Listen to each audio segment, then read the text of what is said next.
Breaking news చూస్తున్నాం. ప్రముఖ నటుడు రాజేంద్ర ప్రసాద్ కుమార్తె గాయత్రి హఠన్ మరణంతో ఆయన ఇంట విషాద ఛాయలు అలుముకున్నాయి. గాయత్రి అంత్యక్రియలు ఇవాళ హైదరాబాద్ కేపీహెచ్పీలోని కైలాసవాసంలో నిర్వహించనున్నారు. గుండెపోటుతో చికిత్స పొందుతూ శుక్రవారం అర్ధరాత్రి ఏజీ హాస్పిటల్లో తుది శ్వాస విడిచారామె. అనంతరం కూకట్పల్లిలోని రాజేంద్ర ప్రసాద్ నివాసానికి గాయత్రి భౌతిక కాయాన్ని తరలించారు. విషయం తెలుసుకున్న సినీ రాజకీయ ప్రముఖులు రాజేంద్ర ప్రసాద్ ఇంటికి తరలివచ్చి మనోధైర్యం చెప్పారు. రాజేంద్ర ప్రసాద్ కి కుమార్తె, కుమారుడు ఉన్నారు. చిన్నప్పటి నుంచి కుమార్తెను ఎంతో అల్లారు ముద్దుగా పెంచుకున్నారు రాజేంద్ర ప్రసాద్.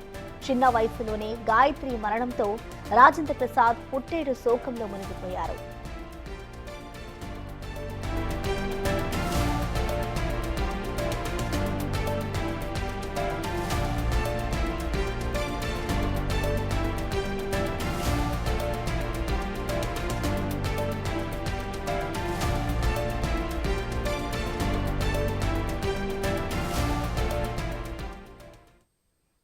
రాజేంద్ర ప్రసాద్ ఇంటి నుంచి మరింత సమాచారాన్ని మా ప్రతినిధి సుజాత లైవ్ ద్వారా అందిస్తారు. సుజాత,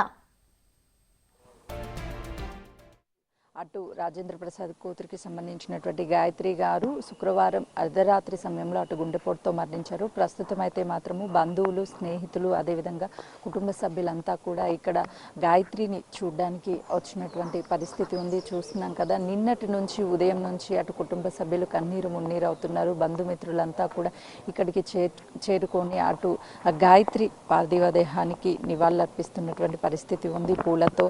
అయితే గాయత్రి గత కొన్ని రోజుల నుంచి అటు కొంత హెల్త్ ఇష్యూతో అటు ఏజీ హాస్పిటల్కి తీసుకువెళ్లారు. తదనంతరం కూడా హార్ట్ స్ట్రోక్ రావడంతో గాయత్రి మరణించినటువంటి పరిస్థితి అయితే మాత్రం హాస్పిటల్ వర్గాలు చెప్తున్నారు. అయితే ఈరోజు ఉదయం అటు అంత్యక్రియలు చేసే అవకాశం ఉంటుంది. 8 గంటల ప్రాంతంలో మొత్తం ఫార్మాలిటీస్ అన్ని కూడా పూర్తి చేస్తారు. తదనంతరం కేబీహెచ్పి అదేవిధంగా హౌసింగ్ బోర్డు 7th ఫేజ్లో ఉన్నటువంటి కైలాసవాసంలో అంత్యక్రియలు ముగిస్తారు. అయితే అటు కుటుంబ సభ్యులు తీవ్ర విషాద ఛాయలు అలుముకున్నాయనే చెప్పుకోవాలి. రాజేంద్ర ప్రసాద్ గారు ఎన్నో చలనచిత్ర పరిశ్రమలో అందరికీ ఎన్నోసార్లు ఎవరికి ఆపద వచ్చిందన్న ముందున్నటువంటి ఆ వ్యక్తికి ఈరోజు కూతురు కోల్పోవడం పట్ల అటు సినీ ఇండస్ట్రీకి సంబంధించినటువంటి అందరూ ఇక్కడికి వచ్చి ఓదారుస్తున్నటువంటి పరిస్థితి ఉంది. నిన్న అటు హీరో చిరంజీవి మాట్లాడుతూ ఎంతో కుటుంబానికి దగ్గరున్నటువంటి వాళ్ళ కూతురు కూడా మా కూతురుతో సమానం, ఎందుకంటే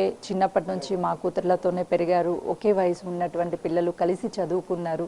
అదేవిధంగా రాజేంద్ర ప్రసాద్ కుటుంబ సభ్యులతో మా కుటుంబానికి విడదీరాని అనుబంధం ఉంది. ఎన్నో సంవత్సరాలు కలిసి ఇండస్ట్రీతో పాటు అటు కుటుంబ అనుబంధం కూడా ఉంది అని చెప్పారు. దాంతోపాటు అల్లు అర్జున్, అదేవిధంగా హీరో వెంకటేష్ ప్రముఖులంతా కూడా నిన్న ఇక్కడికి వచ్చి తనని ఓదార్చే ప్రయత్నం చేశారు. కానీ తను కూతుర్ని కోల్పోవడం అనేది చిన్న వయసులోనే 38 సంవత్సరాలు ఉన్నటువంటి గాయత్రి మరణం పట్ల అటు ఇండస్ట్రీ వర్గాలు కూడా రాజేంద్ర ప్రసాద్ గారికి తీరని లోటు అనే చెప్తున్నారు. ఎంతో ఇష్టంగా పెంచుకున్నటువంటి కూతురు కళ్ళ ముందే ఇలా ఇక లేరు, ఇక రారు అన్న వార్త విని ఒక్కసారిగా కుప్పకూలారనే చెప్పుకోవచ్చు. అటు శివాజీ కూడా ప్రస్తుతం అయితే మాత్రము ఇక్కడికి వచ్చారు. రాజేంద్ర ప్రసాద్ గారితో మాట్లాడుతున్నారు. వాళ్ళ కుటుంబ సభ్యులను కూడా పరామర్శిస్తున్నారు. నిన్న నుంచి అయితే సినీ ఇండస్ట్రీతో పాటు రాజకీయ నాయకులంతా కూడా ఇక్కడికి వచ్చి రాజేంద్ర ప్రసాద్ గారికి ధైర్యం చెప్పే ప్రయత్నం చేస్తున్నారు. ఎందుకనంటే ఒక కూతుర్ని కోల్పోతే ఆ బాధ వర్ణాతీతమనే చెప్పుకోవాలి.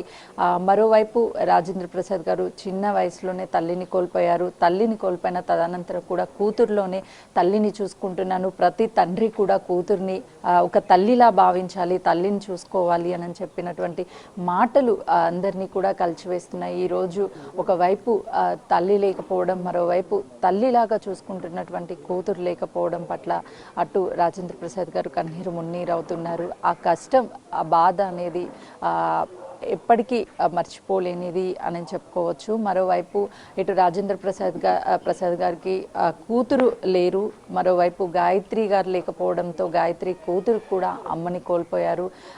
ఈ ఇంట్లో ఎప్పుడు నవ్వుతూ ఆడుతూ పాడుతూ ఇదే ఇంట్లో గాయత్రి సందడి చేసింది. కానీ ఈరోజు ఇక గాయత్రి లేకపోవడంతో ఆ గాయత్రికి సంబంధించినటువంటి జ్ఞాపకాలన్నీ కూడా ఈ ఇంట్లో అలానే ఉండిపోయాయని చెప్పుకోవాలి. అటు విజయవాడ నుంచి అదేవిధంగా వివిధ ప్రాంతాల నుంచి గాయత్రికి సంబంధించినటువంటి బంధువులు అదేవిధంగా స్నేహితులు నిన్నటి నుంచి ఇక్కడే ఉన్నారు. సినిమా యాక్టర్స్ కూడా, ఎందుకంటే రాజేంద్ర ప్రసాద్ గారి అందరితో ఎంతో పరిచయస్తుడు. అదేవిధంగా అందరికీ ఏ కష్టం వచ్చిందన్నా సరే తను ముందుండి ఆ కష్టాన్ని తీర్చేవాళ్ళు. అలాంటి రాజేంద్ర ప్రసాద్ గారికి ఈరోజు పెద్ద కష్టం రావడంతో, కూతుర్ని కోల్పోవడంతో అటు సినీ ఇండస్ట్రీ కూడా పెద్ద నటులు కూడా ఇక్కడికి వచ్చి తనకి ఓదారుస్తున్నటువంటి ప్రయత్నం చేస్తున్నారు. అయితే మొత్తానికి ఈరోజు 10 గంటల ప్రాంతంలో అయితే మాత్రము గాయత్రికి సంబంధించినటువంటి అంత్యక్రియలు మొత్తం కూడా 10-10:30 ప్రాంతంలో అయిపోయే అవకాశం ఉంటుంది. Right, thank you Sujatha.